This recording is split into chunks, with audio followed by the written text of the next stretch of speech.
DMX Operator 192 is a lighting controller based on a successful and simple to use DMX operator.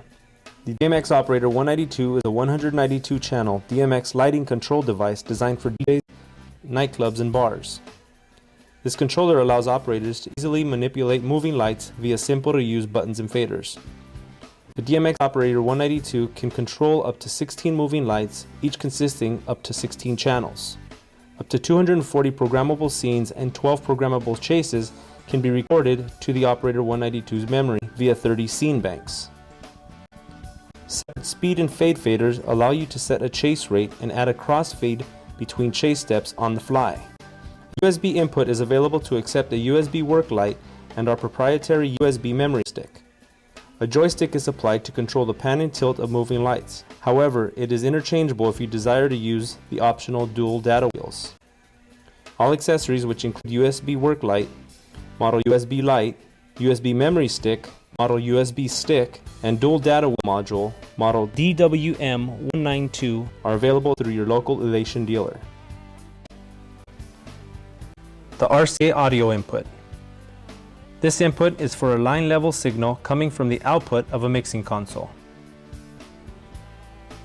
The DB9 connector. This is to connect an optional external controller to manually trigger chase steps. The MIDI in port. This port is to connect to a MIDI controller or sequencer for external triggering. Fog machine input. This is to connect a compatible fog machine for onboard monitoring and triggering. The DMX output. This output sends DMX signal out to your fixtures. Connect out of your controller and into the input of your first fixture in line. The DC input. This is to connect the supplied 9-volt DC power supply. Power switch. This switches the controller's power on and off.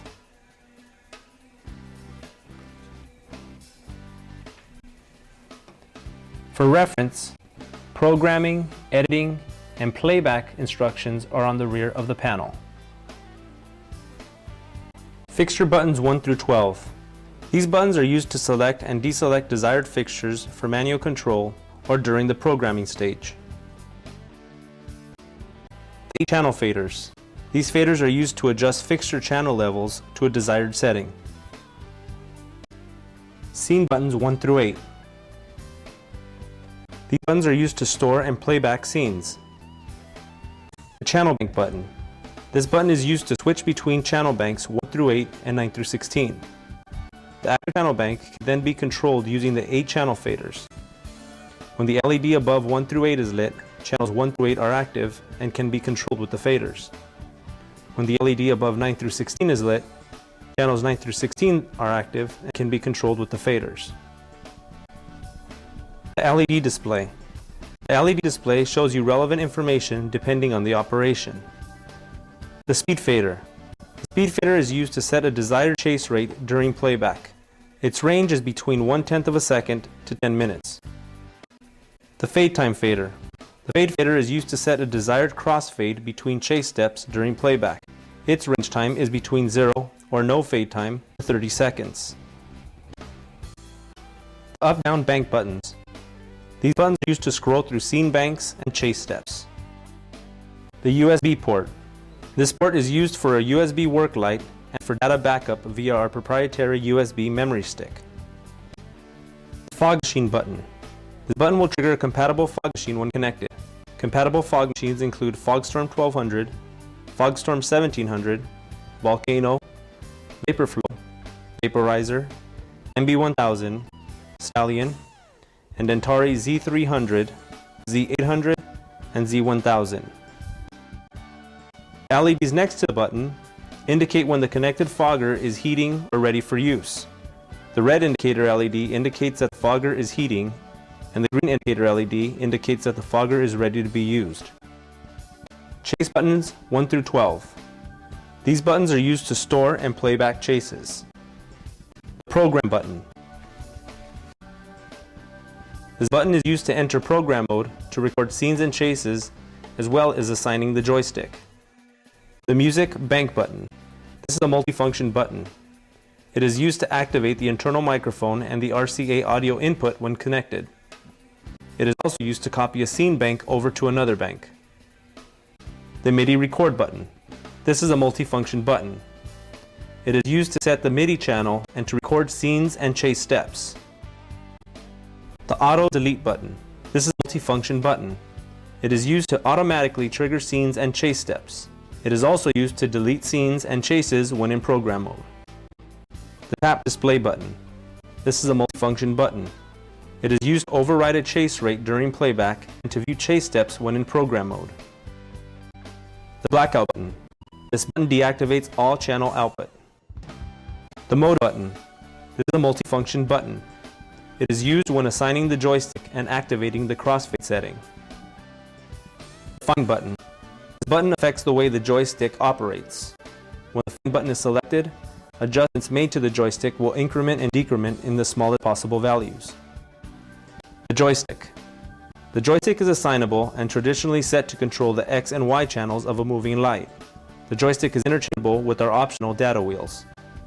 Every fixture in the link must be assigned a DMX address channel, also known as a start channel, which is the first channel the controller uses to send information to the fixtures. The DMX operator 192 allows for control of 12 individual fixtures, each occupying 16 DMX channels. Fixtures of the same type can share the same address and will mimic each other's behavior. There's no fixture library incorporated into the DMX operator 192. Each fixture is automatically assigned 16 DMX channels regardless of how many channels it uses, as long as it's less than 16. Therefore, the starting address channel for each fixture is predefined to the following. Fixture number 1 should start on DMX channel 1. Fixture 2 should be set to start on DMX channel 17. Fixture 3 should be set to DMX channel 33. Fixture 4 should be set to DMX channel 49. Fixture 5 should be set to DMX channel 65. Fixture 6 should be set to DMX channel 81. Fixture 7 should be set to DMX channel 97. Fixture 8 should be set to DMX channel 113. Fixture 9 should be set to DMX channel 129.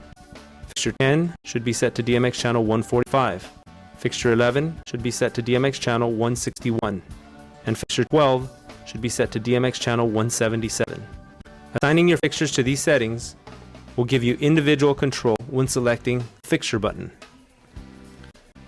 To assign the joystick to your fixtures, enter the program mode by pressing and holding the program button down for 2 seconds.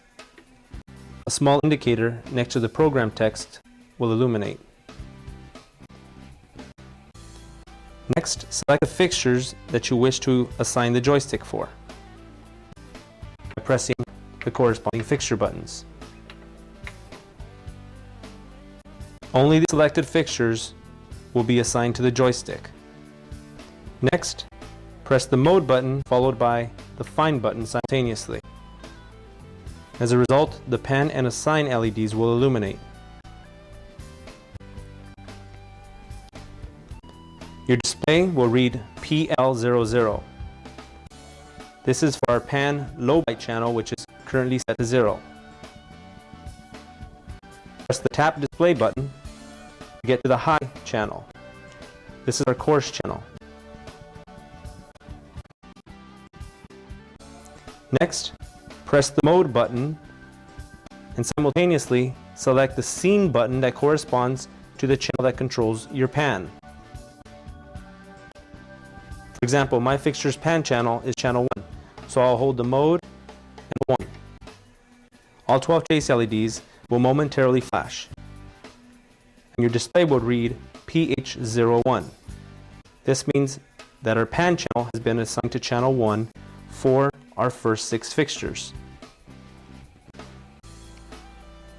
If your fixture has a pan find channel, pressing the Tap Display button gets you to Find setting. You assign it at this time by holding down the Mode button and simultaneously pressing the Scene button that corresponds to your fixture's pan find channel. To assign your tilt channel, use the bank up and down buttons so that your display reads TL or TH00. You switch between the TL setting and the TH setting by pressing the tap display button. Once again, our TH setting is our coarse channel, where we would want to assign our tilt channel to. Press and hold mode button down and press the scene button that corresponds to your tilt channel. My tilt channel is on 2, so I'll hold the mode, then press the 2 simultaneously. The display will then read TH02. This means our tilt channel has been assigned to channel 2 for the selected fixtures. Again, if you have a tilt fine channel, press the tap display button so that you can assign it here. My fixtures do not have fine channels, so I will not enter them at this time. To exit the assign mode, press the mode button followed by the fine button 2 times. Now that we assigned our joystick for the selected fixtures, we can test them by opening the shutter and dimmer to your fixtures and using the joystick to move the beam. As you can see, as I move side to side, it's controlling the pan, and up and down is controlling my tilt. So I successfully assigned my joystick to my fixtures. We can also invert any desired fixture. Enter our assign mode by holding the mode button and pressing the fine button twice so that the reverse LED illuminates. We can then select the fixtures that we want to invert. Being that I'm controlling 4 fixtures, I'm going to deselect 5 and 6 automatically. I'll deselect fixtures 1 and 3 so that my next actions will only invert the pan and tilt for the selected fixtures, which are fixtures 2 and 4. I'm going to press the tap display button to get to my coarse channel. I'll then press the mode button and select the scene button that corresponds to my pan channel. My fixtures are channel 1. The display will then read PH01. To exit the reverse or pan invert mode, press the mode button followed by the fine button. We can then use the faders to open our shutter. I've pressed the channel bank button so I can get down to the second bank of channels as my shutter and dimmer on channels 15 and 16. I'll select fixtures 1 and 3 so I can control all 4 fixtures at the same time and reactivate the shutter and dimmer. Now when I adjust my joystick, you'll notice that the fixtures are going opposite of each other every other one. This creates a crossing motion and is very useful during programming.